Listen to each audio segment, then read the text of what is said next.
Heroes are people with the courage and the heart to rise above their circumstances. One such hero is Marlon Shirley. Well, I was born to a mother who had a lot of difficulties and a lot of trials going on in her life. And she was a wonderful woman and was raised in a great family, but got in with the wrong crowd when she was younger. And being a single mother raising a child was extremely difficult for her. Marlon Shirley has vague memories of his early childhood. He knows he was wandering the streets of Las Vegas with other children begging for food at restaurants at a young age, and that when he was 3 years old, social workers took him off the streets and placed him in an orphanage.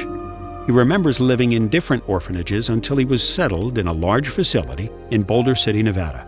And he recalls the devastating accident he suffered at this orphanage at age 5. Well, there's a day that one of the caretakers was letting myself and another kid jump on and off a riding lawnmower.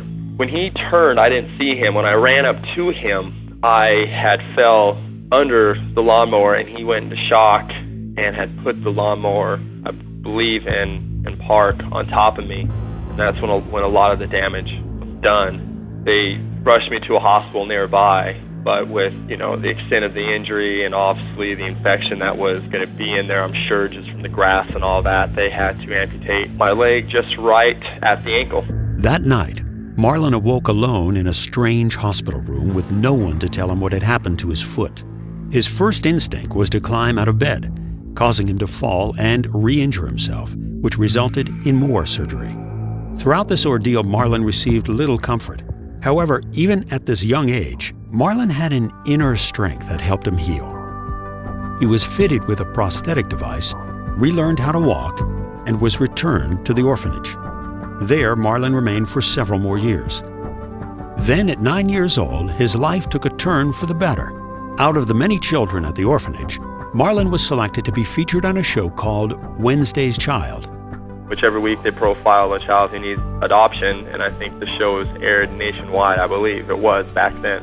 And their family in Utah had seen me and had thought about adopting, and had went to the adoption agency and had started the process with, adopting me into northern Utah. Marlon became a member of the Shirley family, complete with loving parents and brothers and a sister. He was enrolled in school, was active in competitive sports, and lived the remainder of his youth secure and happy. He was never limited or slowed by his prosthetic foot. There really was no difference in what I was able to do and what the other kids were able to do. And a lot of times I could do them as good, if not better. I think growing up with my prosthetic device is just a way of honing in, and I, at such a young age, it was just an extension of my body, and I had to learn to perform with that extension of my body. And I was learning this while I was still growing as a child.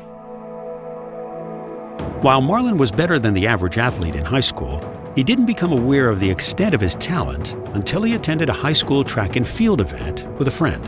At the time, Marlon was on crutches due to a hairline fracture he'd suffered in a slam dunk competition. But this didn't stop him from competing.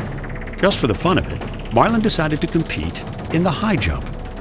So I went to this meet with my friend on crutches. I wasn't able to really run on my legs, so I had to basically just hop to the bar. And I high jumped, and a gentleman came up to me and asked me if I had ever heard of the Paralympics. And I said, no, I hadn't. He said, well, you just broke the world record by 4 inches. And at that time, I was still very, unaware of the Paralympics, had no idea what they were.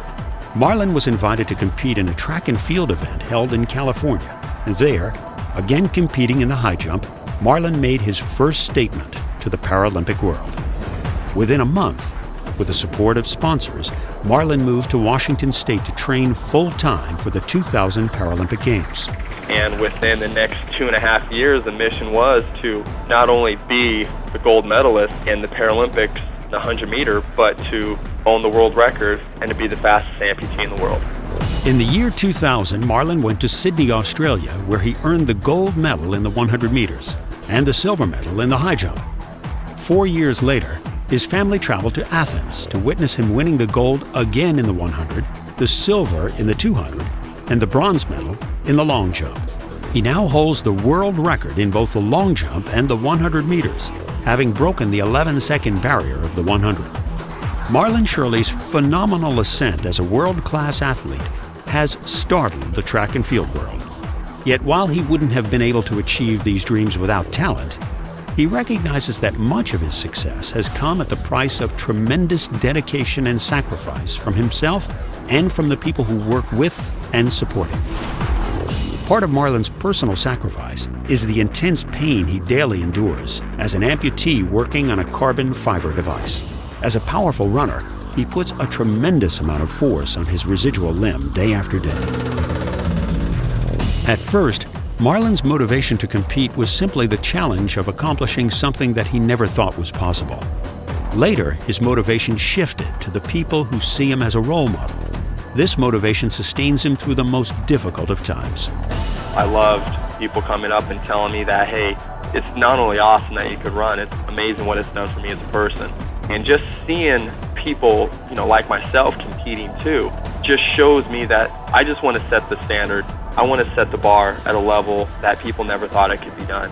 To run under 11 seconds as an amputee was something that not very many people thought was possible, and if so, it wouldn't be in our lifetime. And we did that 2 years ago. It was just a really big statement on myself and also the people that have helped me get where I'm at. Marlon says that he is naturally wired with a determination and strength to go after his dreams. He considers this inner strength a gift that he wants to share with other people. And you can talk people and show them examples and, try and lead them, to find that inner strength.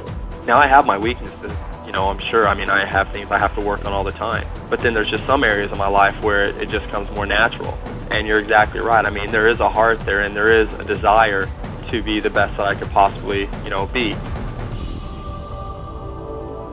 Recently, Marlon has had to tap deeper into this strength than ever before, as he's been confronted with the most difficult challenges of his athletic career.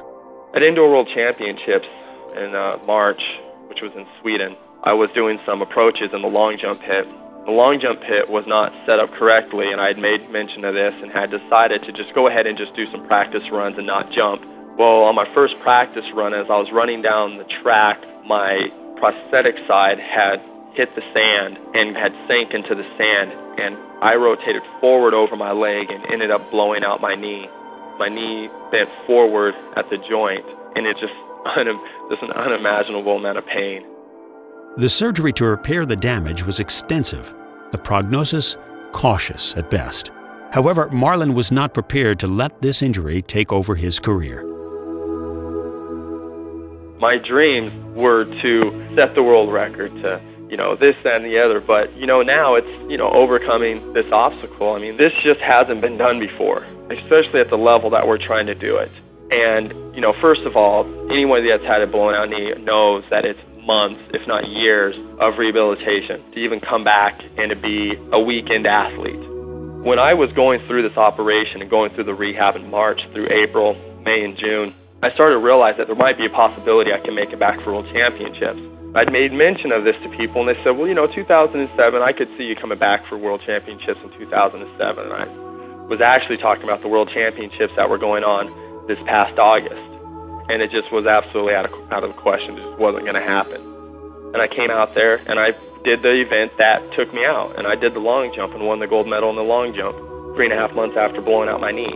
So going into these next 2 years, I had that confidence in knowing that my body still knows how to perform, and to not let the idea of my knee even scare me at all, because it was a very scary experience, extremely scary.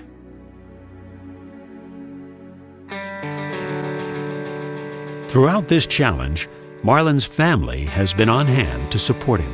My family were the people that they flew up here, they helped me through the surgery. They knew without a question that I would come back. They didn't even have any second thoughts about if I'd ever come back and compete again. It was just a matter of how long would it take, and would it be before 2008. So they're a huge strength. My family is a huge role in what I do. They have a lot of values, and we're a very strong family. All those things I feed off of. And all those things is, a lot of the reasons why I do what I do is because of my family. And a lot of the reasons why I do it with the integrity that I do it is because of my family. Because when I compete, it's my family that's competing there with me. Because the gold medals, the recognition, it's all because of the foundation that we have as a family. Despite the seemingly overwhelming obstacles in his life, Marlon Shirley is not a person to give in to discouragement. He views life's challenges as opportunities. When you tackle a challenge that you just cannot even fathom, tackling. And when you accomplish that, the amount of self-gratification that you will have, the amount of integrity and the will and the heart that you'll get from that experience is what will set you up for your life. Things that are so hard to overcome are what really help us push other people to be successful, because you can say to yourself that you know for a fact that you overcame this challenge, and that when you look at somebody else going through something, you can tell them in your heart, if you truly believe it, that they can overcome that too. And you can lead by example. And leading by example is the best way. It's not a matter of what you say, it's about what you do. And for me, I don't have to say anything to anyone. All I have to do is go on the track for 10.9 seconds, and I've told you exactly what can be done.